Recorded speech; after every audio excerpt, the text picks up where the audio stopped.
Friends finally వచ్చేసాను. ఇక్కడ నా వెనకాల మీరు చూడొచ్చు, ఇదే మనకు ఫ్యూచర్ మ్యూజియం. నేనైతే చాలా రోజుల నుంచి అనుకుంటున్నాను ఇక్కడికి వద్దామని చెప్పేసి. చూద్దాం మరి లోపలికి వెళ్ళిన తర్వాత ఎలా ఉంటుంది అనేది. ఫ్రెండ్స్, ఈ దుబాయ్ మ్యూజియం సంబంధించిన టికెట్స్ మనకు ఆన్లైన్లో దొరుకుతాయి. ఆన్లైన్లో తీసుకుంటే తక్కువ వస్తాయి. అలా కాకుండా మీరు ఆఫ్లైన్లోకి వచ్చి లేదా ఏజెన్సీ ద్వారా వచ్చినప్పుడు మాత్రం టికెట్ కాస్ట్ అనేది ఎక్కువ అవుద్ది. నేనైతే ఇట్లా ఆన్లైన్లోనే బుక్ చేసుకుని డైరెక్ట్ వచ్చేసి ఇక్కడ మనకు కౌంటర్ ఉంటుంది. ఆ కౌంటర్లో నుంచి మనకు ఒక బ్యాండ్, అంటే ఇక్కడ క్యూఆర్ కోడ్ని స్కాన్ చేసేస్తే ఒక బ్యాండ్ వస్తుంది. ఆ బ్యాండ్ పెట్టుకుని మనం ఈ ఫ్యూచర్ మ్యూజియంలోకి ఎంటర్ అవ్వచ్చు. ఫ్యూచర్ మ్యూజియంలో మనకు సైన్స్కి సంబంధించి అమేజింగ్ ప్రాజెక్ట్స్ ఉంటాయి. సో ఎవరికైతే సైన్స్ అండ్ టెక్నాలజీ ఇంట్రెస్ట్ ఉంటుందో వాళ్ళకైతే ఈ ఫ్యూచర్ మ్యూజియం అనేది చాలా బాగా నచ్చుద్ది. సో ఇందులో బేసిక్గా 5 లెవెల్స్ ఉంటాయి. ఒక్కొక్క లెవెల్లో ఒక్కొక్క దాని గురించి వీళ్ళు ఎక్స్ప్లెయిన్ చేసేసారు. మొత్తానికి వీళ్ళ కాన్సెప్ట్స్ ఏంటంటే ఒక స్టోరీ లాగా పెట్టారన్నట్టు. అంటే 2070లో మనకు భూమి అనేది ఎలా ఉంటుంది, ఫ్యూచర్లో మనకు ఎటువంటి గ్యాడ్జెట్స్ ఉండబోతున్నాయి, వీటన్నిటి గురించి అయితే వీళ్ళు దీనిలో ఎక్స్ప్లెయిన్ చేస్తారన్నట్టు. లోపల నుంచి మీరు చూసినట్టయితే చాలా కాంప్లికేటెడ్ ఆర్కిటెక్చర్ మీకు కనిపిస్తుంది. లోపల మీరు చూడొచ్చు, మనకి ఇక్కడ అరబీలో రాసిన కొన్ని కొటేషన్స్ కనిపిస్తున్నాయి. వీళ్ళకి సంబంధించిన రూలర్ ఎవరైతే ఉన్నారో ఆయన చెప్పిన కొటేషన్స్నే ఇక్కడ దీనిపైన వీళ్ళు చెక్కారన్నట్టు. సో అవే మనకి ఇక్కడ కనిపిస్తాయి. లోపల నుంచి అయితే మనకు చాలా పెద్దగా కనిపిస్తుంది, బయట నుంచి చిన్నగా కనిపించింది కదా. 5 లెవెల్స్ ఉంటాయి అనుకున్నాం కదా. సో దానిలో గ్రౌండ్ ఫ్లోర్ గురించి మాట్లాడినట్టయితే మనకి ఇక్కడ కల్చరల్ కైండ్ ఆఫ్ డిపార్ట్మెంట్ అని చెప్పి వేసుకోవచ్చు. అంటే దుబాయ్కి సంబంధించిన కల్చరల్ వస్తువులు అనేవి ఇక్కడ కనిపిస్తాయి. మొత్తానికి ఇక్కడ షాపింగ్ చేసుకోవచ్చు. సో చాలా తక్కువ కాస్ట్ కూడా ఎక్కువ కాస్ట్కి మనకు అంటగట్టడానికి ట్రై చేస్తూ ఉంటారు. సో ఇటువంటి వాటిలలో అయితే నేను కొనుక్కోవడానికి అవాయిడ్ చేస్తూ ఉంటాను. సో ఇవే వస్తువులు మనం బయట కొనుక్కుంటే చాలా తక్కువ ధరకు దొరుకుతూ ఉంటాయి. సో మొత్తానికి ఆ పర్ఫ్యూమ్స్ అయినా కానివ్వండి, ప్లస్ ఇక్కడ మీరు చూసుకున్నట్టయితే కాఫీ ఉంది చూసారా, ఆ కాఫీ కూడా రోబోతోటే తయారు చేసి ఇచ్చే విధంగా వీళ్ళు ఒక కాఫీ ఏరియాని క్రియేట్ చేస్తారు. సో దీనిలో స్నాక్స్ అయినా కాఫీ అయినా మొత్తం మనకు రోబోనే ఇస్తుంది. నెక్స్ట్ ఫస్ట్ లెవెల్లోనే ఇక్కడ మనకు ఒకటి ఫ్లై చేస్తూ ఒక రోబోట్ కనిపిస్తుంది చూసారా. సో ఇదైతే చాలా ఇంట్రెస్టింగ్ అనిపిస్తూ ఉంటుంది. సో ఇటువంటి మనము జనరల్గా మూవీస్, సైన్స్ ఫై మూవీస్లలో చూస్తూ ఉంటాం. అటువంటి ఫీలింగ్ అయితే వచ్చింది నేను స్టార్టింగ్ దీన్ని చూసినప్పుడు. చూడగా అలవాటు అయిపోయింది అనుకోండి. దాని తర్వాత ఇక్కడ మనకు సైబర్ డాగ్స్ ఏవైతే ఉంటాయో అవి కనిపిస్తూ ఉంటాయి. మనకు ఫ్యూచర్లో ఇటువంటి డాగ్సే ప్రతి ఒక్కరి దగ్గర ఉండే అవకాశాలు అయితే ఉన్నాయి. ఇప్పుడు ఎలాగైతే మనం పెట్స్ని పెంచుకుంటున్నామో అలానే ఇటువంటి రోబోటిక్ డాగ్స్ని అయితే పెంచుకోబోతున్నాం. సో ఇది డ్యాన్స్ చేస్తుంది, మనం చెప్పిన పనులన్నీ చేస్తూ ఉంటుంది. సో అటువంటి రోబో అన్నట్టు ఇది. ఇందులోకి ఎంటర్ అయిన వెంటనే మనకి ఇది కనిపిస్తుంది. ఒకవేళ మీరు టికెట్ కొనుక్కోకపోయినా సరే వీటిని బయట నుంచే ఫ్రీగా చూసేయచ్చు. దాని తర్వాత మనకు ఈ లిఫ్ట్ కూడా చూసినట్టయితే చాలా ఇంట్రెస్టింగ్ ఉంటుంది. ఓవెల్ షేప్లో ఉంది చూడండి, పైనుంచి కిందికి వెళ్తూ ఉంటుంది. ఫస్ట్ లెవెల్కి వెళ్దాం. ఫస్ట్ లెవెల్లో పిల్లలకు సంబంధించింది ఉంది. అంటే పిల్లలు ఫ్యూచర్లో ఎలా ఆడుకుంటారు, ఎలా చదువుకుంటారు, దానికి సంబంధించిన టెక్నాలజీని అంతటిని ఇక్కడ వీళ్ళు ఎక్స్ప్లెయిన్ చేశారు. నెక్స్ట్ లెవెల్ 2కి వెళ్దాం. లెవెల్ 2 కోసమే నేను ఈ ఫ్యూచర్ మ్యూజియంకి రావడం జరిగింది. మనము మూవీస్లలో రోబోస్ని చూస్తాను చూసారా, హ్యూమనాయిడ్ రోబో. సో ఆ హ్యూమనాయిడ్ రోబో ఉంది.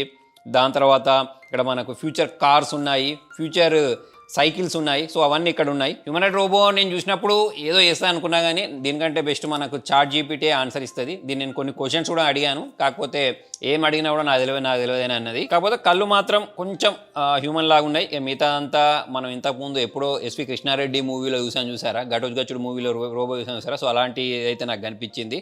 అన్నీ మనకు మెకానికల్ పార్ట్స్ అయితే దానిలో చూడడానికి కనిపించాయి. దీనిలో మనకు చాలా రకాల కార్స్ని పెట్టారని చెప్పుకున్నాం. తర్వాత ఇక్కడ స్కూల్ బస్ని మీరు చూడొచ్చు. ఈ బస్సు కూడా మనకు ఎలక్ట్రిక్ వెహికల్ అన్నట్టు. నెక్స్ట్ ఇక్కడ సైకిల్ గురించి మాట్లాడితే సైకిల్ కూడా మనకు ఎటువంటి పుల్లలు అంటారు చూసారా, సో అటువంటివి లేకుండా డిజైన్ చేసేసారు. చూడడానికి చాలా ఇంట్రెస్టింగ్ ఉంది.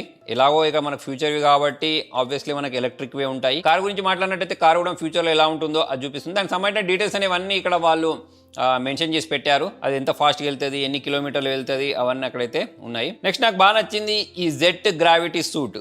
22 కేజీలు ఉంటుంది. సో దీన్ని మనం వేసుకొని గాల్లో ఎగిరిపోవచ్చు అని చెప్పేసి చెప్తున్నారు. అంటే వీళ్ళంతా ఫ్యూచర్లో ఎలా ఉంటుంది అనేది ప్రిడిక్ట్ చేసి ఒక స్టోరీ లాగా అయితే పెట్టడం జరిగింది. ఇటువంటి సూట్స్ వచ్చిన తర్వాత ఇక అందరూ కార్లు, బైక్లు ఇవన్నీ వాడకుండా డైరెక్ట్ దీటినే వేసుకొని ఆఫీసులకు లేకపోతే వాళ్ళ వర్క్కి వెళ్ళిపోతూ ఉంటారు. నెక్స్ట్ ఇక్కడ ఇంకోటి మనకు బయోనిక్ సాఫ్ట్ హ్యాండ్ 2.0 అని చెప్పేసి ఉంది. తర్వాత బయోనిక్ యాంట్ ఉంది. సో ఇవేంటి అంటే మన చేతులు ఎలాగైతే వర్క్ చేస్తాయో అలా పనిచేస్తాయి. ఈ నెక్స్ట్ బయోనిక్ యాంట్ గురించి మాట్లాడితే ఒరిజినల్ చీమలు ఎలాగైతే పనిచేస్తాయో అలా పనిచేస్తాయని చెప్తున్నారు. అలానే మనకి ఇక్కడ హెక్సా రాబోట్ అని చెప్పేసి ఉంది. అంతేకాకుండా రిమోట్లీ కంట్రోల్డ్ యానిమల్స్ ఉన్నాయి. అంటే ఈ గద్దలైనా కానివ్వండి, ఇంకా వేరే యానిమల్స్ ఏవైతే వాటి అన్నింటినీ ఇక్కడ డెమో లాగా పెట్టడం జరిగింది. ఫ్యూచర్లో ఎలా ఉంటాయి అనేది మనకు చూపించడానికి. ఇంతకుముందు మనం సైబర్ డాగ్ చూసాం కదా, సో ఆ సైబర్ డాగ్ కూడా ఇక్కడే ఉంది. నెక్స్ట్ ఇక్కడ డ్రోన్ చూసుకున్నట్టయితే డ్రోన్ అనేది నార్మల్గా మనం రెగ్యులర్గా చూసే డ్రోన్ లాగా కాకుండా చాలా పెద్దగా ఉంది.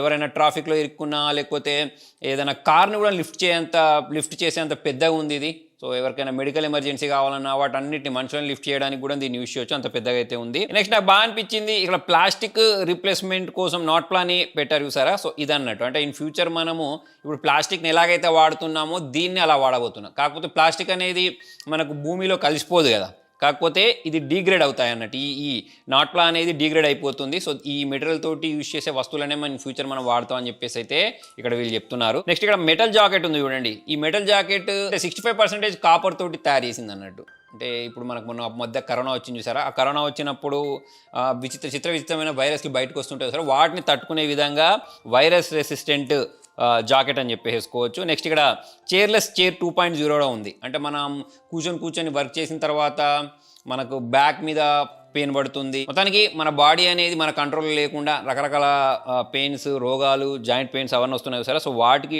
సపోర్ట్ ఇచ్చే విధంగా, బ్యాక్ సపోర్ట్ ఇచ్చే విధంగా ఈ చైర్లెస్ చైర్ అన్నట్టు. దీంతో పాటు ఇక్కడ మనకు టెస్లా గ్లౌస్ ఉన్నాయి, టెస్లా సూట్ కూడా ఉంది. ఇక మనం నెక్స్ట్ లెవెల్లోకి వెళ్ళినట్టయితే ఇదంతా మనకు టెక్నాలజీ తోటి డిస్కనెక్ట్ చేసి మనల్ని ఒక మెడిటేషన్ లోకంలోకి తీసుకెళ్ళడానికి ఈ ఏరియా అన్నట్టు. సో దీనిలో ఇక్కడ నేను వెళ్తున్నాను చూసారా, వెళ్ళేటప్పుడు ఇక్కడ నాకు ఒక కార్పెట్ లాంటిది కనిపిస్తుంది, వాటర్ లాగా, వేవ్స్ లాగా, లేకపోతే డెజర్ట్ లాగా, ఒక్కొక్కరు లాగా అనిపించవచ్చు. సో ఈ ఏరియా అన్నట్టు. సో అక్కడ జరిగేది ఏం లేదు, కాకపోతే మనం మూవ్ అవుతుంటే కింద లైట్ అనేది కూడా మూవ్ అవుతుంది. దీంతో పాటే మన మైండ్ని కామ్ ఉంచడానికి, రిలాక్స్ ఉంచడానికి, బ్రెయిన్ డెల్టా వేవ్స్ ఏవైతే ఉంటే దాన్ని కామ్ చేయడానికి ఇక్కడ కొన్ని మెడిటేషన్స్ లాంటివి పెట్టారన్నట్టు. సో దీనిలో మనం చేయి పెడితే కొన్ని రకాల వేవ్స్ వెళ్ళేసి మనల్ని రిలాక్స్గా ఉంచుతున్నాయి. దాని తర్వాత ఇంకొక ఏరియా ఉంది, దీనిలోకి వెళ్ళేసి మనం హమ్ అనాల్సి ఉంటుంది. సో అలా అంటే అక్కడ నుంచి ఒక వాసన వస్తుంది. సో ఆ వాసన పీలిస్తే మనకి రిలాక్స్ ఉంటుందని చెప్తున్నారు. నెక్స్ట్ ఇంకొక రిలాక్స్ ఏరియా ఉంది. సో ఆ రిలాక్స్ ఏరియాలో మనం పడుకొని పైకి చూస్తే మనకు కొన్ని వేవ్స్ కనిపిస్తూ ఉంటాయి. సో ఆ వేవ్స్ని చూసినట్టయితే మనకు రిలాక్సేషన్ అనిపించే విధంగా, మొత్తానికి టెక్నాలజీకి దూరంగా ప్లస్ టెక్నాలజీ తోటి కనెక్టెడ్గానే మనను మెడిటేషన్ లోకంలోకి తీసుకెళ్ళడానికి ఈ ఫ్లోర్ అన్నట్టు. ఇక లెవెల్ 4 గురించి మాట్లాడినట్టయితే ఇక్కడ హీల్ ఇన్స్టిట్యూట్ అంటున్నారు. సో దీనిలో మనకు చాలా రకాల DNA లైబ్రరీస్ కనిపిస్తాయి. మనకు నేచర్ తోటి కనెక్ట్ అయ్యే విధంగా దీన్ని వీళ్ళు డిజైన్ చేసేసారు. ఫారెస్ట్లు అయినా కానివ్వండి, లేకపోతే ఇక్కడ ఉండే స్పీషీస్ అయినా కానివ్వండి. సో ఈ స్పీషీస్ గురించి మాట్లాడినట్టయితే అంటే మనం 2070లోకి వెళ్ళిన తర్వాత ఏమేమి స్పీషీస్ అనేవి బతుకుంటాయి అనేది కూడా దానికోసం వీళ్ళు ఒక డివైజ్ ఇచ్చారు. సో దాని తర్వాత ఇక్కడ వాటన్నిటిని భద్రపరిస్తే ఎలా ఉంటుంది అనేది వాళ్ళు ఇక్కడ చూపించడం జరిగింది అన్నట్టు. సో చాలా రకాల ప్లాంట్స్కి సంబంధించినవి DNAలు, జంతువులకు సంబంధించిన DNAలు, ప్లస్ దీంతో పాటు ఫ్యూచర్లో వీళ్ళు తయారు చేసేటువంటి యానిమల్స్ ఏవైతే ఉంటాయో సో వాటిని కూడా వీళ్ళు ఇక్కడ పెట్టారు. రియల్వి కాదు, కాకపోతే ఎలా ఉండబోతుంది అనే దానికోసం వీళ్ళు ఇక్కడ పెట్టడం జరిగింది. దీన్ని దాటుకొని మనం నెక్స్ట్ ఫ్లోర్లోకి వెళ్ళినట్టయితే, యాక్చువల్లీ ఇక్కడ మీరు ఇప్పుడు వెళ్ళినట్టయితే మీకు స్టార్టింగే ఇదే ఫ్లోర్లో చూపిస్తారు. అంటే మనం ఇట్లా క్యాప్సూల్ లాంటి లిఫ్ట్లో తీసుకెళ్తారు. ఆ లిఫ్ట్లోకి వెళ్ళిన వెంటనే అక్కడ చుట్టూ మీకు హ్యాండిల్స్ ఉంటాయి. ఏదో జరుగుద్ది అని చెప్పేసి మనకు అనిపిస్తాయి, కానీ అక్కడ అంత ఏం సీన్ లేదు. అక్కడ హ్యాండిల్స్, నేను స్టార్టింగ్ వెళ్ళినప్పుడు భయపడే హ్యాండిల్ పట్టుకున్నాను, కానీ అక్కడ జరిగేది ఏం లేదు. అక్కడ మనకు స్క్రీన్స్ ఉంటాయి. ఆ స్క్రీన్స్లలో 2070లో మనం స్పేస్లోకి వెళ్ళబోతున్నాం అని చెప్పేసి ఒక స్టోరీ చెప్తారు దానిలో. సో అదంతా మనం వినుకుంటూ ఉండాలి. అదైతే నాకు బోరింగ్ అని అనిపించింది. దీనిలో నుంచి మనం స్పేస్కి వెళ్తే ఎలా ఉంటుందో అటువంటి అనుభూతిని క్రియేట్ చేయడానికి ట్రై చేశారు. కాకపోతే దీనికంటే ఎక్కువగా నేను వేరేవి చూశాను కాబట్టి నాకైతే అంత ఎక్సైట్మెంట్గా అనిపించలేదు. నెక్స్ట్ ఇక్కడ లిఫ్ట్లో నుంచి బయటకు వచ్చిన తర్వాత ఈ ఏరియా అనేది బాగుంటుంది. సో ఇక్కడ మనకు 2070లో మూన్ మీద పడే లైట్ని యూజ్ చేసి సోలార్ ఎనర్జీని జనరేట్ చేసి దాన్ని భూమి మీదకి ఎలా పంపిస్తారు అనే దాని గురించి ఎక్స్ప్లెయిన్ చేసేసారు. సో ఈ కాన్సెప్ట్ అయితే నాకు ఇంట్రెస్టింగ్ అనిపించింది. ఇక్కడ వీళ్ళు యూజ్ చేసిన గ్యాడ్జెట్స్ కూడా ఇంట్రెస్టింగ్ అనిపించాయి. దాని తర్వాత వీళ్ళు ఇక్కడ ఒక హ్యాండ్ని కూడా చూపించారు. ఒకవేళ ఈ హ్యాండ్ని కనుక మన చేతికి తొడుక్కుంటే మన బాడీలో ఉండే డిసీజెస్ని డిటెక్ట్ చేయడమైనా కానివ్వండి, బాడీని స్కాన్ చేయడం లాంటివి అయితే ఇది చేస్తా అన్నట్టు. నెక్స్ట్ ముందటికి వెళ్ళినట్టయితే మనం ఫ్యూచర్లో ఎలా రిక్రూట్మెంట్ చేసుకుంటారు జాబ్స్కి అనే దానికి సంబంధించింది అన్నట్టు. సో అక్కడ మనకు విఆర్లో చూపించారు. మన తలకాయ అనేది అక్కడ స్కాన్ చేసేసుకొని విఆర్లో మనకు చూపిస్తుంది. సో మనం జాబ్కి అప్లై అని చెప్పేసి ఒక మెసేజ్ కూడా వస్తుంది అన్నట్టు. సో ఇలా మనం డిఫరెంట్ లెవెల్స్లోకి తీసుకెళ్తారు కదా, దానిలో భాగంగానే మధ్యలోకి కూడా తీసుకెళ్తారు. మధ్యలో ఏంటంటే ఇప్పుడు మనం బయట నుంచి చూసినప్పుడు ఒక హోల్ కనిపించింది చూసారా, ఆ హోల్ దగ్గరికే మనం వెళ్ళిపోతాం అన్నట్టు. యాక్చువల్లీ దీన్ని వీళ్ళు ఇలా రౌండ్ షేప్లో డిజైన్ చేయడమే చాలా గ్రేట్ అని చెప్పేసుకోవచ్చు. మనకు ఇటువంటి ఆర్కిటెక్చర్ అనేది చాలా తక్కువ చూడడానికి కనిపిస్తుంది. సో అందులో ఈ హోల్ మధ్యలో మనం ఇక్కడ నిలబడితే ఎలా ఉంటుంది అనేది మీరు చూడొచ్చు. ఇక్కడ మనకు దుబాయ్ చాలా బాగా కనిపిస్తుంది. ప్లస్ నైట్ టైంలో కూడా నేను ఈ ఫ్యూచర్ మీద చూశాను. సో దానికి సంబంధించిన వీడియో కూడా మీరు చూడొచ్చు, చాలా అట్రాక్టివ్గా కనిపిస్తుంది. సో ఇక్కడ మధ్యలో నిల్చున్నప్పుడు మంచి ఫొటోస్ని కూడా క్యాప్చర్ చేసుకోవచ్చు. ఓవరాల్ చూసుకున్నట్టయితే కొన్ని కాన్సెప్ట్స్ అనేవి ఇంట్రెస్టింగ్ కనిపిస్తూ ఉంటాయి, కొన్ని కాన్సెప్ట్స్ అనేవి చాలా చైల్డిష్ కనిపిస్తూ ఉంటాయి. 2017 దృష్టిలో పెట్టుకొని వీళ్ళు ఈ మ్యూజియంని డిజైన్ చేశారు. ఫ్యూచర్ మ్యూజియం అయిపోయింది, దానిలో మనం చాలా రకాల ఇంట్రెస్టింగ్ థింగ్స్ అయితే చూసాం. సో దీనిలో నాకు ఈ ఫ్యూచర్ హీరోస్కి సంబంధించిన సూట్స్ అయినా కార్స్ అయినా ఇవి మాత్రమే నాకు బాగా అనిపించాయి, మిగతా అంతా సోసోగా అనిపించాయి.